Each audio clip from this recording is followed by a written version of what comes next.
all we know about other people with this kind of fracture have different comorbidities like we're seeing here. We're not going to talk about that because it's only 10 minutes talk. Most hip fracture surgery goes very well. So why we should talk about this? Because even if most of them go very well, we can still improve. There is a failure of the oris in about almost 40% in unstable fractures. Not in stable, but in unstable fractures, there is almost 40% of problems. And when it happens, when there is a failure, the failure is very costly because it means to reoperate and maybe to change the devices or to make a prosthesis. And the cost is cost for the patient, it's cost for the family, it's cost for the society, and also cost for the insurance. Rule number one, you should know the fracture type. You should know which one is stable, which is unstable. You should not confuse because between peers with apples. So in the 3-1A1 to 3-1A2, those are stable fractures. The unstable are the 3-1-2 to 3-1-8-3. So those are unstable. So for a stable fracture, you can use plates, but for unstable fracture, you must use nails. You should know about the structural contouring forces, what happened with the proximal fragment that goes in abduction and flexion, and what happened with the distal fragment that goes in adduction, because of the adductor muscle groups, and the other one because of the gluteus medius, and the iliopsoas. Rule number 2, you should never leave this fracture in varus because it won't go very well. So this happened with this kind of fracture. If you leave this fracture in varus, it is probably that the implant will break, or we have another refracture or the pseudoarthrosis of this fracture, or because of this varus pain in the hip. And the principal way to avoid the varus is that you should put the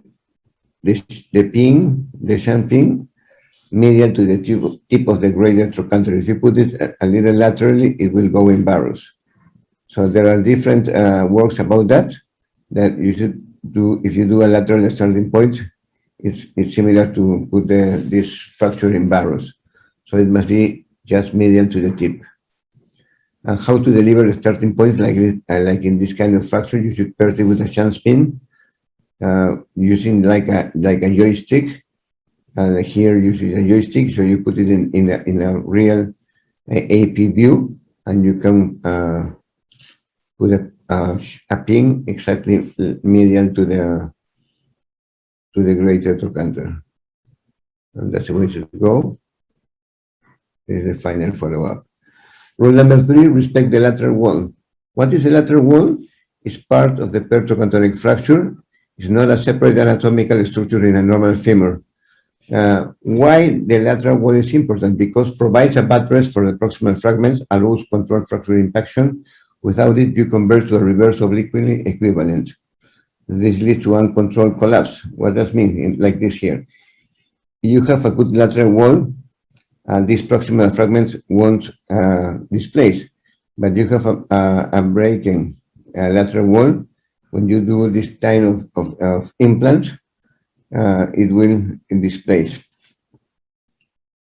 Big hole plus non-collinear rimming is similar to lateral trochanteric wall fracture. That happens frequently, often because, why? Because this lateral wall is very thin, and you want to put like a dynamic hip screw like here. This almost 17 millimeters in the proximal part of this device. It happened to me. It happened to me. It happened to you. That you break this lateral wall, and also it is not. It is a 4-part fragment, so it is you convert it from a stable fracture to an unstable fracture. And if you put this device, probably it won't go well.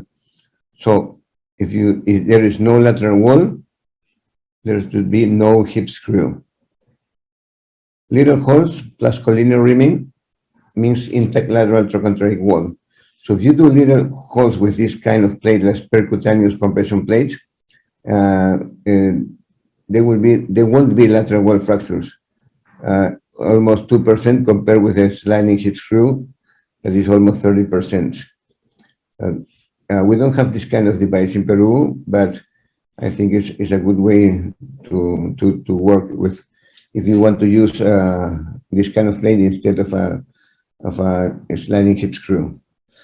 Number 4, reverse oblique fractures, always nail it.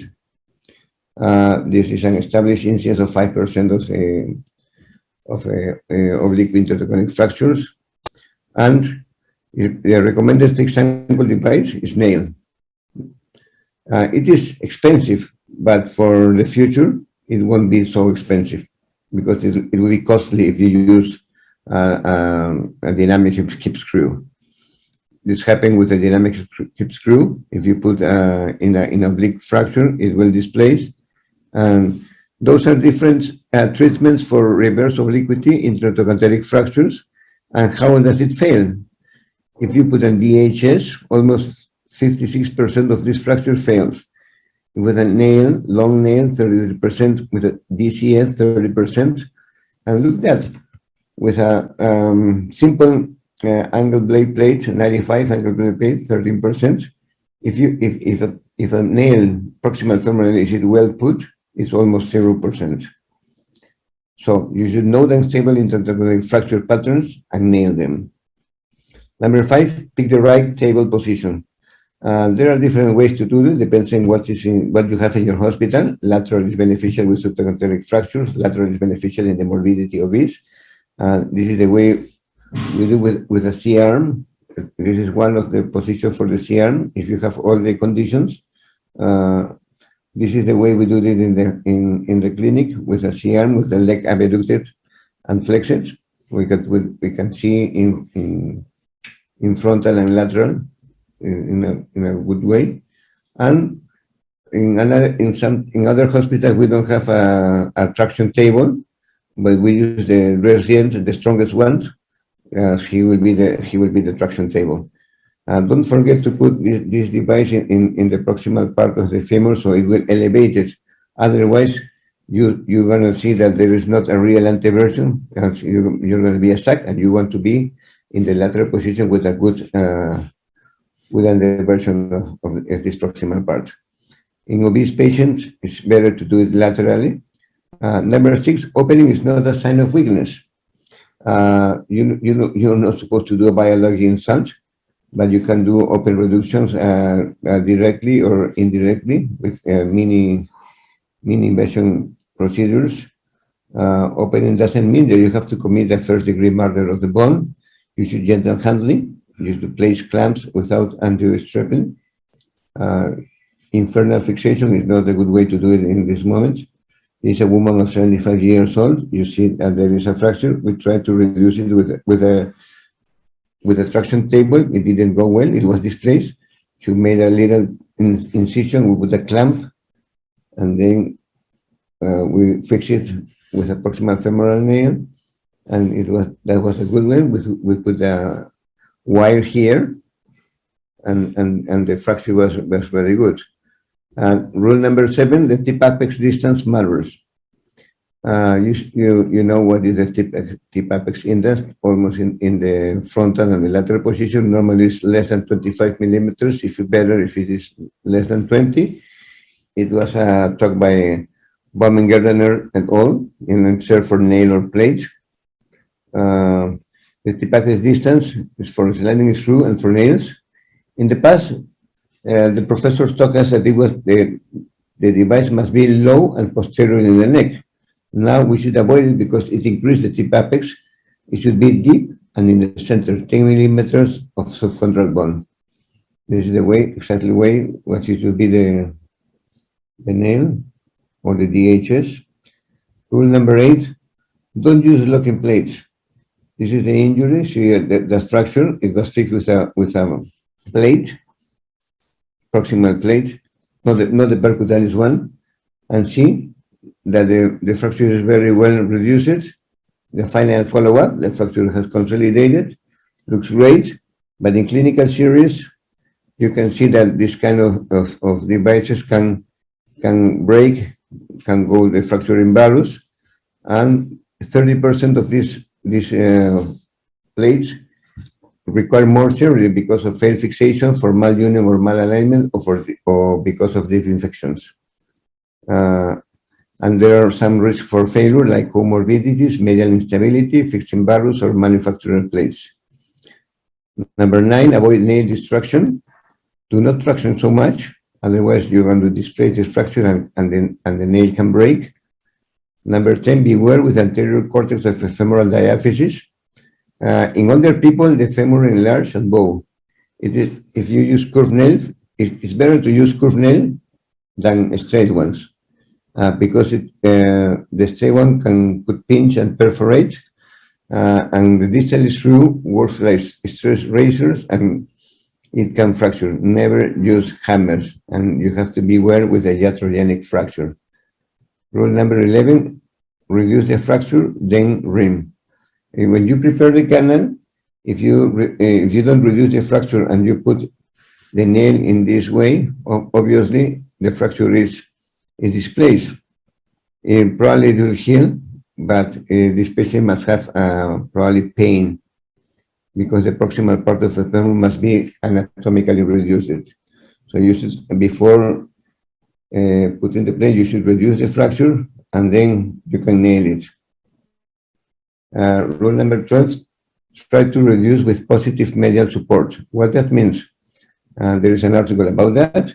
The positive medial support means that the proximal part of the internal cortex of the proximal part must be ahead of the distal part. This is the positive one. When it is anatomic, they're in the same level, and when it's negative, it is before the distal parts. This is the negative one. You can see it. It is behind. So in this kind of position, the slide can display it. If you bring a positive one, that means almost in valgus one, in the valgus position. When it displays, it can touch here and it won't displace. Those are different types of fixation: in the negative one, in the neutral one, in the positive one. Rule number 13, do not forget the external fixator. I don't know if in your countries you use this kind of device for fixation of the intertrochanteric fracture, but in our country, we use it in some places because, number one, it's very cheap. It costs $150 compared for about $2,000 for the proximal femoral nails. We can do it in the percutaneous way. It is very easy to do it. It doesn't bleed. So you should never forget, because it's a way when in undeveloped countries for people that they can afford a nail. Number 4, if all else fails, use a nail to connect head to the shaft and lock distally. Like in this case, a gunshot, we use this nail, a proximal femoral. It seems like it was working. 6 months, the luck change. See that it breaks. We change the name to the PFN. It didn't work. Finally, we use a modular hip arthroplasty. Number 5, rule number 15, use threaded pins, not the smooth ones, because smooth ones can displace in that manner. This is not mine, but I found it. So you should take this. The patient didn't die, but he cannot move so much, I guess. Rule number 16, never use hammer. This happened to me. See, this oblique fracture, we put a nail, and I hammer it, and I break it. I break it here. So finally, we reduce it with a plate, but you should never hammer it. Number 17, not always the last is the best. See, in this case, we use a a plate like this. It didn't work. It is costly. And if you use a regular plate, an angle blade plate, 95 plate, it will heal better maybe with another plate. So this is my last talk, and I have to thank to the Indian Society for the invitation, and I hope you can be in Peru someday. We got that meeting in Peru in this year. I am sure that Dr. Torres has invited you to this meeting, and it will be a very pleasure to be with you here in Peru. Thank you very much.